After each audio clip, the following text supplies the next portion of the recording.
Hallo liebe Aquarellfreunde und herzlich willkommen zu einem neuen Film hier in der Aquarellwerkstatt. Heute geht es nach Greetsiel. Die beiden Zwillingswindmühlen in dem kleinen ostfriesischen Dorf sind ein ganz besonders schönes Aquarellmotiv.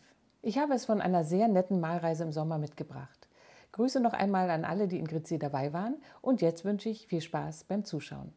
Die verwendeten Materialien für dieses Bild sind Sienna gebrannt von Winsor Newton, Jaune Brillant von Schminke, Perilane Green und Green Appetite Genuine von Daniel Smith, Kobaltblau, Cobalt Türkis Light, Alizarin Karmesin, Neutraltinte, Lichter Ocker von Winsor Newton und Titanweiß von Schminke. Ich arbeite auf dem guten Aquarell-Büttenpapier von Arches, 300 Gramm Graphin. Format ist ungefähr 25 x 25 cm.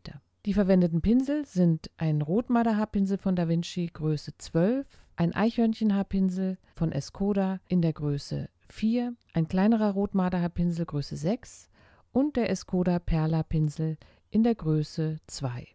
Hier seht ihr das Blatt in meinem Skizzenbuch, das während der Malreise entstanden ist. Ich blättere einmal kurz weiter. Dies ist ein kleines Bild aus dem Hafen von Greetsiel. Und hier seht ihr ein kleines Storyboard von einem Bootsausflug mit der Malgruppe ins Wattenmeer. Hier liegt nun die Skizze für unser heutiges Bild. Skizze und Referenzfoto bekommen alle Unterstützerinnen der Aquarellwerkstatt wieder per E-Mail zugesendet. Den Himmel für dieses Motiv möchte ich sehr locker und leicht anlegen. Er ist die hellste Form im Bild und soll in einem ganz leichten Tonwert gemalt werden. Mit lockeren Strichen setze ich ein wenig lichter Ocker und Kobaltblau mit verschiedenen Pinselspuren in die Fläche und sorge dafür, dass sich beide Farben mit Wasser gut vermischen können.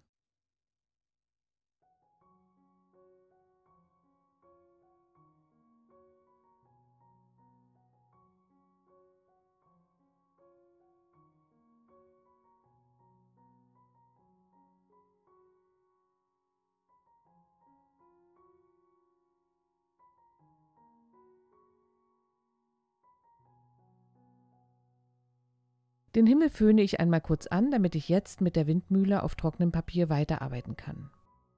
Mit einer Mischung aus Kobaltblau und Alizarin Karmesin und auch etwas Sienna gebrannt male ich das sonnenbeschienene Dach der Mühle.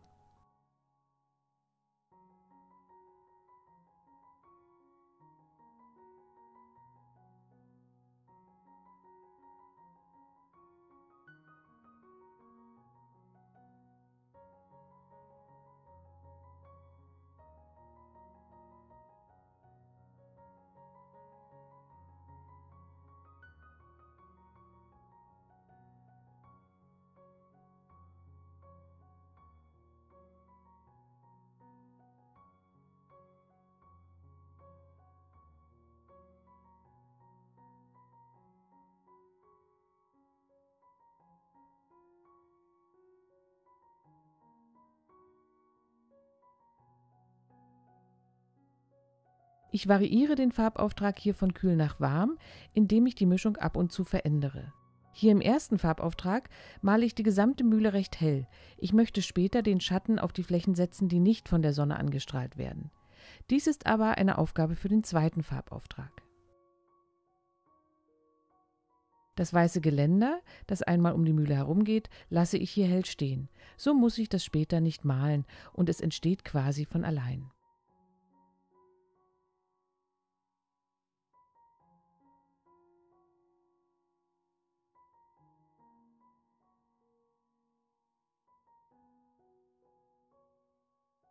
Im unteren Bereich der Mühle versuche ich mit Sienna gebrannt und auch etwas Cadmiumrot ein wenig Wärme ins Motiv zu bringen. Es ist wie immer viel Wasser in der Farbe, damit sich die Pigmente auf dem Papier gut miteinander verbinden können. Nun feuchte ich einige Bereiche der oberen Baumkanten mit klarem Wasser an und mische mir aus Cobalt Türkis Light und Neutraltinte und etwas Green Appetite Genuine die Farbe für die entfernteren Bäume.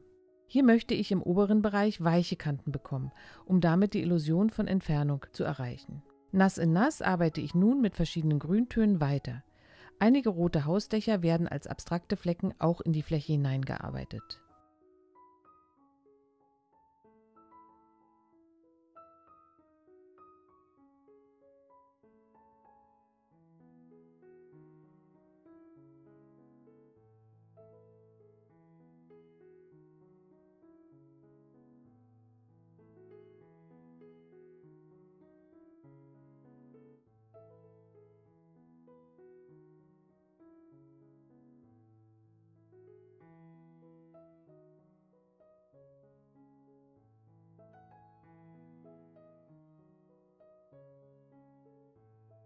Die sonnenbeschienene Seite der unteren Mühlenwand lasse ich weiß stehen.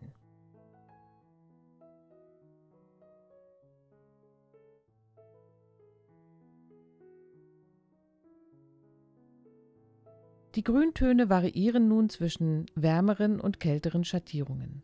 Ich verwende hier Green Apatite Genuine, Perilane Green und später für die helle Wiese das Jaune Brillant von Schminke.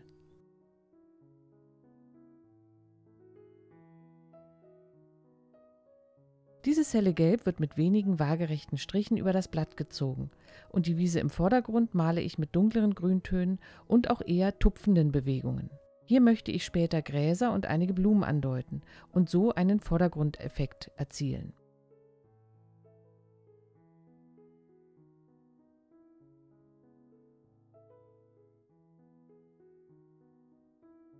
Ich spritze hier auch mit dem Kunststoffpinsel einige Wassertropfen in die Fläche und bekomme einige helle Flecken in die Wiese, die ich später zu Blumen und Gräsern ausarbeiten kann.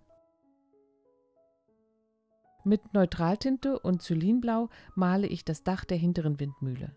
Diese Windmühle ist in Wirklichkeit rot. Ich versuche das Rot aber leicht abzubrechen, damit die entferntere Mühle durch die Signalfarbe nicht zu sehr nach vorne drängt.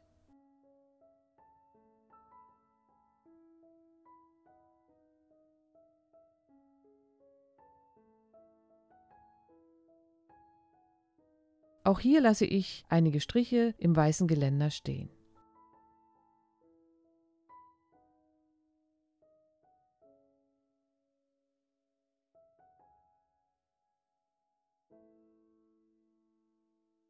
Nachdem das Blatt nun einmal getrocknet ist, mische ich mir einen dunklen Violettton, um die Schatten auf der sonnenbeschienenen vorderen Mühle zu malen. Hier können wir noch einmal auf unser Referenzfoto schauen und mit lockeren und mutigen Strichen die Schattenfarbe auftragen. Auch hier variiere ich gerne. Mal kommt ein bisschen mehr Braun und mal ein bisschen mehr Blau in die Mischung.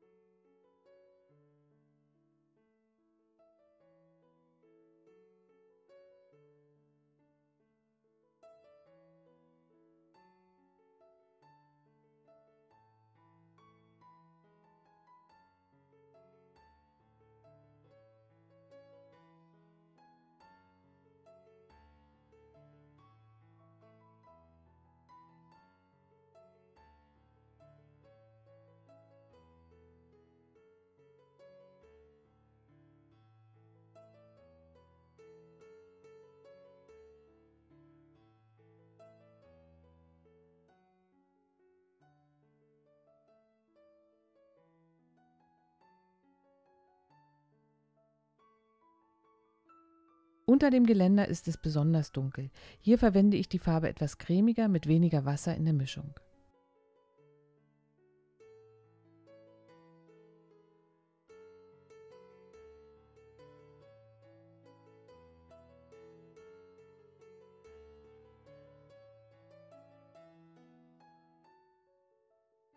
Das rote Hausdach auf der linken Seite definiere ich, indem ich einen dunklen Busch dahinter setze.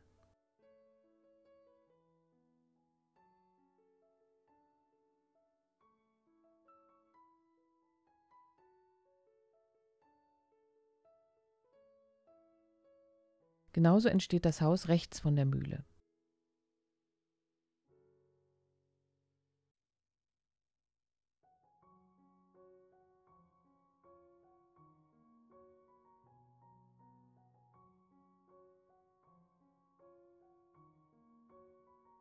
Verbindung zwischen den einzelnen Bildelementen ist immer sehr wichtig. Hier versuche ich mit einem dunklen grünen Busch zur entfernteren Mühle überzuleiten.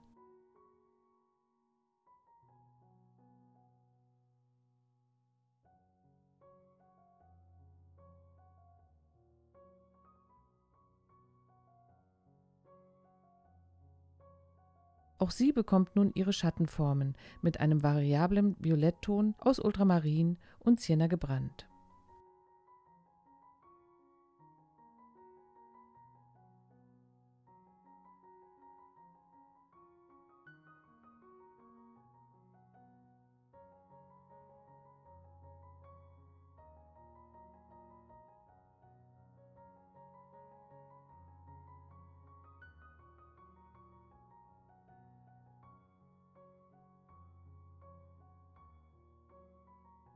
Mit dem feinen Kunststoffpinsel male ich nun die Flügel der Windmühle. Hier brauche ich wirklich eine schöne, feine Pinselspitze, damit die Striche zart und einigermaßen elegant ausfallen.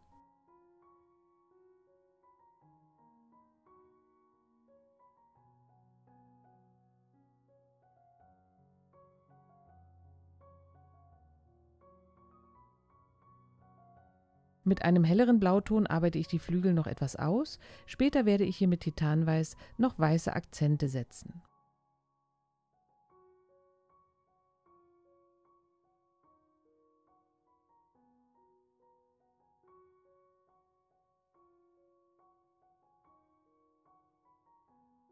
Auch das Windrad auf der linken Seite male ich mit den gleichen Farben.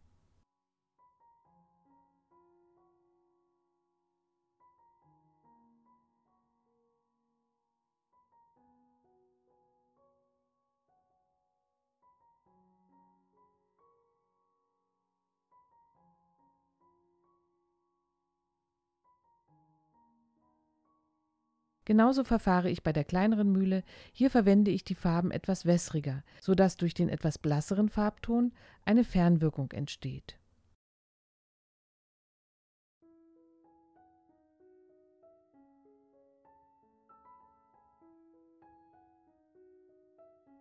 Mit dunkleren kleinen Pinselstrichen setze ich nun Akzente wie Fenstergeländer und kleinere Schatten. Diese Detailarbeit macht mir immer viel Spaß. Ich schaue auf mein Referenzfoto und hole mir alle kleineren Formen ins Bild hinein, die jetzt Genauigkeit und Detailtreue in mein Motiv bringen.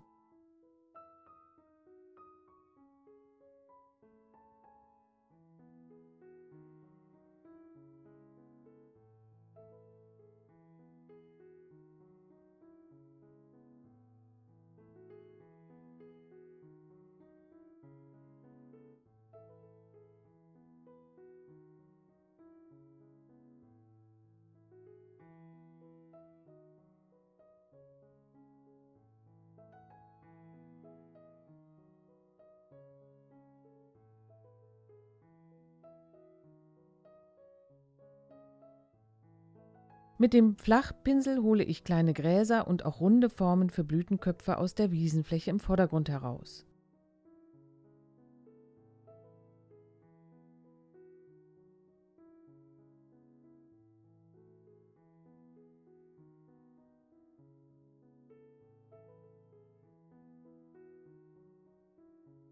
Mit Jaune Brillant akzentuiere ich einige helle Formen in der Wiese noch einmal und auch ein paar dunkle Gräser gibt es mit Perilane Green und Sienna gebrannt.